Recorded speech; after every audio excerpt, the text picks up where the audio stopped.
Twelfth fail, हारा वही जो लड़ा नहीं। यह कहानी है हर एक यूपीएससी छात्र की। कहानी की शुरुआत चंबल के एक छोटे से गांव से होती है, जहां हम मनोज कुमार शर्मा नाम के एक लड़के को देखते हैं जो कि पर्चियाँ बना रहा होता है ताकि वह 12वीं की कक्षा में जैसे तैसे पास हो जाए। वह ढेर सारी पर्चियाँ बनाता है जिससे कि वह पेपर में चीटिंग करेगा। तभी उनके घर एक डाकिया आता है।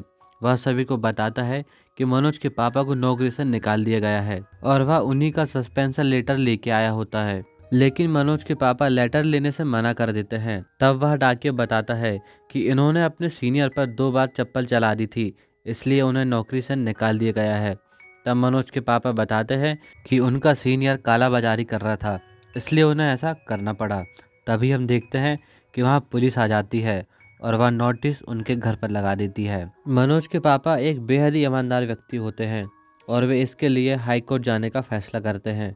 लेकिन घर की हालत इसके ठीक विपरीत थी, यानी कि बेहद खराब, क्योंकि उनका कोई कमाई का जरिया नहीं था। उन्हें सिर्फ दादी की पेंशन का ही सहारा था।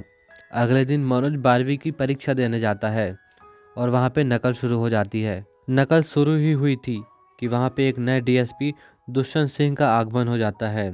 स्कूल का प्रिंसिपल उन्हें रिश्वत देने की कोशिश करता है, इसलिए वह उन्हें पकड़कर ले जा लेते हैं। ना ही नकल हो पाती है, ना वे पास हो पाते हैं।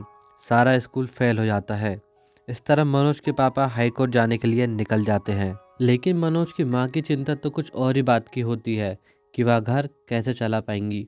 अगली रात दोनों भाई घर आते हैं और एक अच्छी खबर माँ को सुनाते हैं कि वे एक काम चलाओ जुगाड़ चला रहे हैं और कुछ कमाए हुए पैसे अपनी माँ को दे देते हैं, जिससे उनकी पैसे की समस्या को कुछ राहत मिलेगी।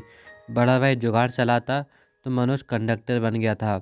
उनका काम ठीक चल रहा था, लेकिन अगले दिन उनका झगड़ा एक बस वाले से हो जाता है जो कि एक विधायक की बस थी। तभी उन्हें पुलिस पकड़कर पुलिस स्टेशन ले जा लेती है और उनके जुगाड़ को भी जब्त कर लिया जाता है।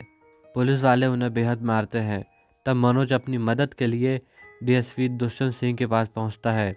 वह सारी बात उन्हें बताता है। मनोज की बात सुनकर दुष्यंत सिंह उनकी हेल्प करने के लिए तैयार हो जाता है और उन दोनों भाइयों को पुलिस स्टेशन से छुड़ा लेता है और घर तक छोड़कर भी आते हैं। रास्ते में मनोज डीएसपी सर की बात से बेहद प्रभावित हो जाता है। वह उनसे कहता है कि मुझे भी आपकी तरह बनना है। तब दुष्यंत सिंह कहते हैं कि जिसके लिए तुम्हें चीटिंग छोड़नी पड़ेगी, और मनोज ऐसा ही करता है। अगले साल दुष्यंत सिंह का ट्रांसफ़र हो जाता है और स्कूल में फिर से चीटिंग वगैरह चालू हो जाती है। स्कूल में फिर से नकल होती है, पर मनोज ऐसा नहीं करता है। वह बिना किसी चीटिंग के 12वीं की परीक्षा देता है और बिना किसी चीटिंग के वह लगातार पढ़ाई करता है। बीए पास होने के बाद मनोज की दादी ने मनोज को अपनी पेंशन से जुड़े हुए पैसे दिए, जिससे वह अपना सपना पूरा करने के लिए निकल पड़ा। अगले दिन वह सामान बांधकर अपने सपने की दुनिया की ओर पहला कदम बढ़ाता है। ग्वालियर जाने के लिए मनोज बस में बैठता है। बस में मनोज की आंख लग जाती है और जब वह ग्वालियर पहुंचता है तब उसे पता चलता है कि एक मैडम ने उसका बैग चोर लिया है और वहां से रफू चक्कर हो चुकी है, जिसमें उसका सारा सामान था और सारे पैसे भी। और मनोज के वहाँ पे होश ही उड़ जाते हैं, क्योंकि अब मनोज के पास उसके सपने के अलावा अब कुछ नहीं होता। अगले दिन जब वह कोचिंग सेंटर पहुँचता है तब उसे पता चलता है कि सरकार तो उस पर रोक लगा चुकी है और वह अगले 5 साल तक बंद रहेगा, जिससे उसका दिल टूट जाता है। मनोज अब कई दिन तक भूखा था, उसने कुछ खाया नहीं था और वह एक भोजनालय के सामने होता है। वह उसके मालिक के पास जाता है और उससे कहता है कि मुझे खाना चाहिए, जिसके लिए वह वहाँ पे कोई भी काम करेगा। उसे खाना दिया जाता है। मनोज कुछ ही मिनट में सारा खाना खा जाता है, लेकिन वहाँ पे काम करने के लिए लड़ जाता है, क्योंकि मनोज अपने स्वाभिमान को ठेस नहीं पहुँचाना चाहता था। तभी उसकी मुलाकात एक लड़के से होती है जिसका नाम प्रीतम पांडे होता है, जिसका भी पीसीएस कैंसिल हो चुका था और अब वह दिल्ली यूपीएससी की तैयारी करने जा रहा था। तब मनोज को पहली बार यूपीएससी के बारे में पता चलता है कि आईपीएस ऑफिसर डीएसपी से भी कई अधिक बड़ा होता है। तब मनोज मन ही मन ठान लेता है कि अब वह दिल्ली जाकर आईपीएस ऑफिसर बनेगा। प्रीतम मनोज को साथ ले जाता है और जब मनोज ट्रेन पर बैठा होता है तब उसके अंदर एक अलग ही मुस्कान होती है। वह अंदर से बेहद ज़्यादा खुश होता है। वह अब दिल्ली पहुंच चुका था और वहां की बच्चों की भीड़ देखकर मनोज के तो तोते ही उड़ जाते हैं। उसकी शक्ल उतर जाती है। मनोज प्रीतम से कहता है कि लाखों की बच्चों की भीड़ में उसका चयन कैसे हो पाएगा। तब प्रीतम उससे कहता है, मनोज अभी तो सिर्फ शुरुआत है। तब वे पहुंचते हैं गौरी भैया के पास। गौरी भैया के पास यूपीएससी के छात्रों की भीड़ हमेशा बनी रहती है। तब गौरी भैया उन्हें समझाते हैं कि वे कैसे यूपीएससी पास कर पाएंगे। गौरी भैया इसके पहले 5 बार यूपीएससी फेल हो चुके थे और अब वे अपना 6वां अटैम्प्ट देने जा रहे थे। वे अपना पेपर देते हैं लेकिन वे इस बार भी फेल हो जाते हैं। दूसरी तरफ हम देखते हैं कि मनोज को एक लाइब्रेरी में काम मिल गया था, साथ ही उसे रहने की जगह भी मिल गई थी। दूसरी तरफ हम गौरी भैया को देखते हैं जो कि अब फैसला करते हैं कि वे सभी को फ्री में यूपीएससी का गाइडेंस देंगे।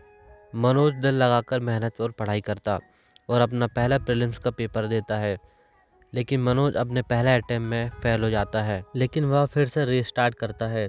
वह फिर से लाइब्रेरी में काम करता और बीच में गौरी भैया की मदद भी करता। तब उसकी मुलाकात इंग्लिश मीडियम के आईएएस ऑफिसर से होती है। मनोज इंग्लिश में काफ़ी कमज़ोर होता है लेकिन वह फिर भी अपनी लड़ाई जारी रखता है। मनोज के जज्बे में कोई भी कमी नहीं आती। मनोज दिन रात एक करते हुए पढ़ाई और मेहनत करता। मनोज के सेकंड अटेम्प्ट में वह प्रीलिम्स पास कर जाता है। मनोज की मेहनत रंग लाती है। मनोज इसकी खबर घर पे देता है। सभी लोग बेहद खुश होते हैं, लेकिन दूसरी तरफ प्रीतम भैया हमारे फेल हो जाते हैं। मनोज अपने मेंस की पढ़ाई के लिए अब कोचिंग सेंटर ढूंढ रहा होता है। वह एक कोचिंग सेंटर में बैठा होता है। तब उसकी मुलाकात एक लड़की से होती है। वह उससे 2 मिनट बात भी करता है, लेकिन वह उसे कई दिनों तक भुला नहीं पाता है। कुछ दिनों बाद वह लड़की मनोज से मिलने उसके लाइब्रेरी आती है। उसका नाम श्रद्धा होता है। श्रद्धा मनोज से काफ़ी खुश होती है क्योंकि मनोज ने बिना किसी कोचिंग के अपना प्रीलिम्स कंप्लीट किया था। फिर वे दोनों एक साथ विकास दिव्यकीर्ति सर की दृष्टि कोचिंग क्लासेस को ज्वाइन करते हैं। कुछ दिन बाद मनोज टेस्ट में बहुत अच्छा प्रदर्शन करता है और विकास सर मनोज से बेहद ज़्यादा खुश होते हैं और सबके सामने मनोज की तारीफ़ करते और उसे चॉकलेट भी देते। अब दोनों साथ ही कोचिंग आते और उनका समय साथ में काफ़ी गुजरता। एक दिन लाइब्रेरी के रद्दी के हिसाब में मनोज को बुलाया जाता है और मनोज पर आरोप लगाया जाता है कि वह रद्दी की पैसे की चोरी कर रहा है। तब मनोज के आत्मविश्वास को बहुत ठेस पहुंचती है। वह लाइब्रेरी छोड़ देता है और अब वह एक आटा चक्की में काम करने लगा था। कोचिंग भी बंद कर दी थी और वह किसी से नहीं मिलता था। अकेले ही रहता और अकेले ही पढ़ाई करता। तब पांडे मनोज को ढूंढता है और ढूंढते हुए मनोज के पास पहुंचता है। वह मनोज को समझाता है कि वह घर चलकर अच्छे से पढ़े, पर मनोज कहाँ मानने वाला था। मनोज उसी आटा चक्की में काम करता और अपने अगले पेपर की तैयारी करता। वह अपना अगला पेपर देता है। मनोज का इंग्लिश का पेपर बहुत अच्छा गया था। मनोज को खुद पर इतना विश्वास था कि वह पास हो ही जाएगा। तब मनोज को पता चलता है कि उसने टूरिज्म की जगह टेररिज्म पर अपना निबंध लिख दिया है और उसका यह अटैम्प्ट भी फेल हो जाता है। इसके बाद मनोज गायब हो जाता है। वह किसी को नज़र नहीं आता है। सब उसे ढूंढ रहे होते हैं। तब पता चलता है कि वह शहर छोड़कर जा चुका है। मनोज श्रद्धा से मिलने उसके घर पहुंचता है, लेकिन श्रद्धा घर पर नहीं थी। वह श्रद्धा से फ़ोन कॉल पे बात करता है और श्रद्धा को अपने दिल की बात बताता है कि वह श्रद्धा से प्यार करता है, जिस पर श्रद्धा कोई जवाब नहीं देती है। वह उससे कहती है कि वह अपनी पढ़ाई पर ध्यान दे और वापस दिल्ली चला जाए। मनोज मायूस हो जाता है और वह वापस अपने घर पहुंचता है।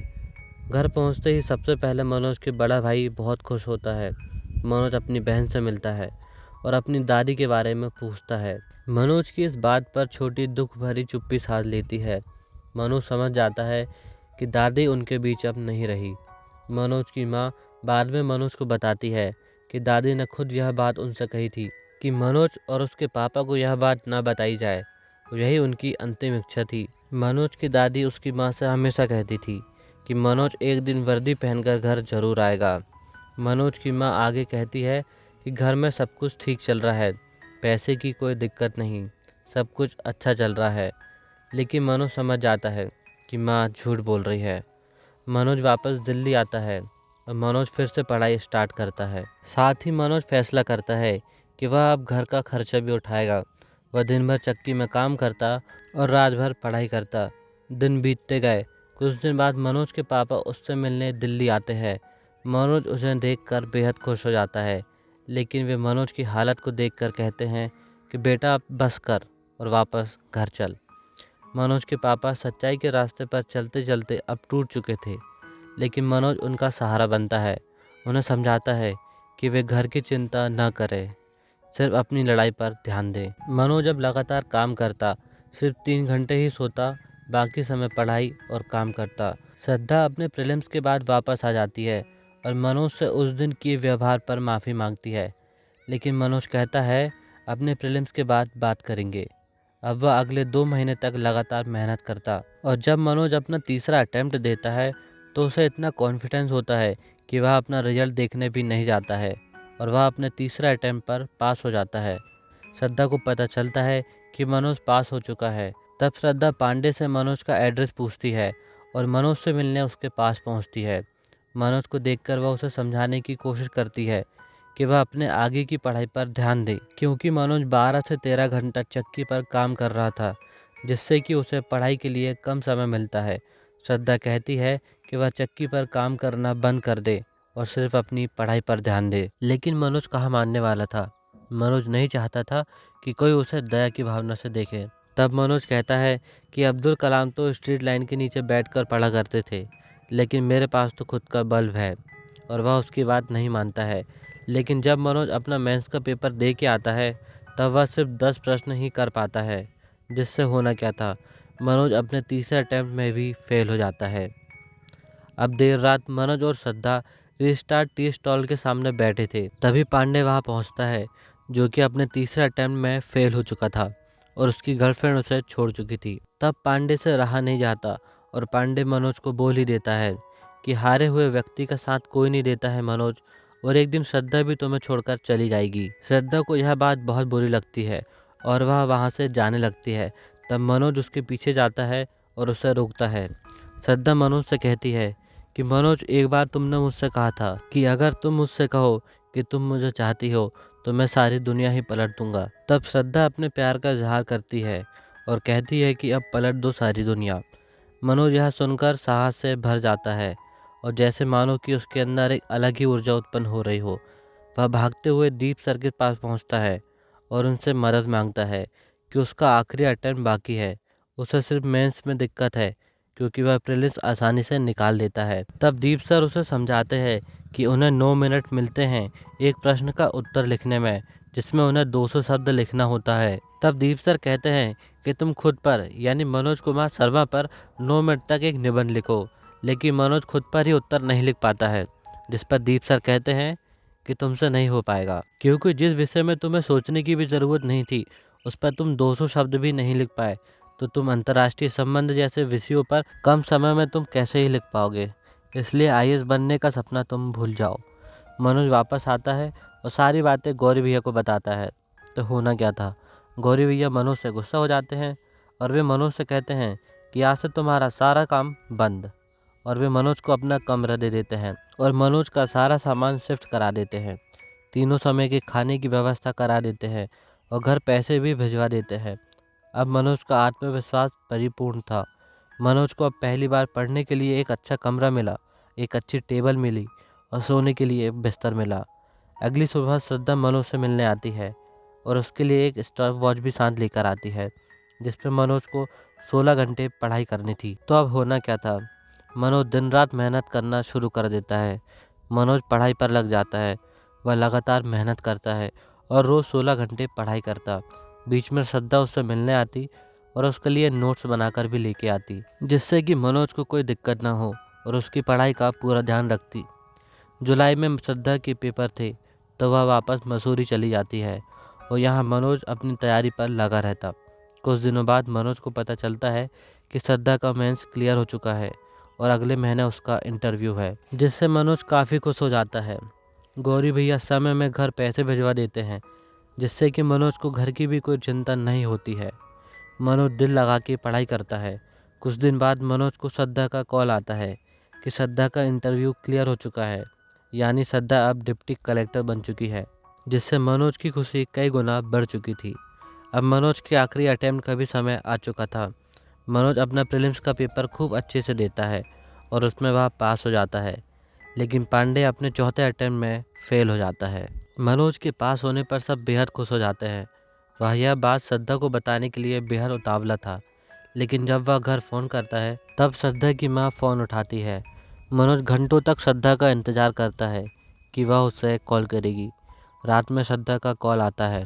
तब वह उसे बताती है कि किसी ने उनके बारे में घर पर बता दिया है और अब वह दिल्ली वापस नहीं आ पाएगी। मनोज अब असमंजस में होता है, लेकिन उसे किसी पर शक होता है। मनोज पांडे को कॉल करता है।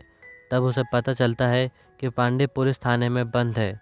मनोज भागते हुए उसे बचाने पहुंचता है और पांडे को छुड़ाने के लिए थानेदार से भिड़ जाता है और उसे बाहर निकाल लेता है। लेकिन पांडे की हरकत के कारण उसे उस पर बेहद गुस्सा आता है, क्योंकि उसी ने श्रद्धा के घर फ़ोन किया था। गुस्से में मनोज कहता है कि दोबारा अपनी शक्ल मत दिखाना। इसके बाद पांडे अपने रूम पर ही अकेला पड़ा रहता। अब मनोज का इंटरव्यू का समय आ चुका था और उस दिन डिप्टी कलेक्टर श्रद्धा भी मनोज के पास पहुंचती है। श्रद्धा को देखकर मनोज बेहद खुश हो जाता है।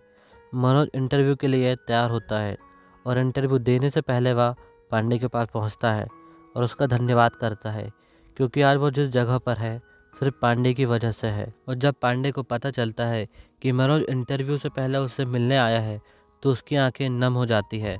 पांडे श्रद्धा से उसकी हरकत के लिए माफ़ी मांगता है। अब मनोज और श्रद्धा इंटरव्यू के लिए जाते हैं।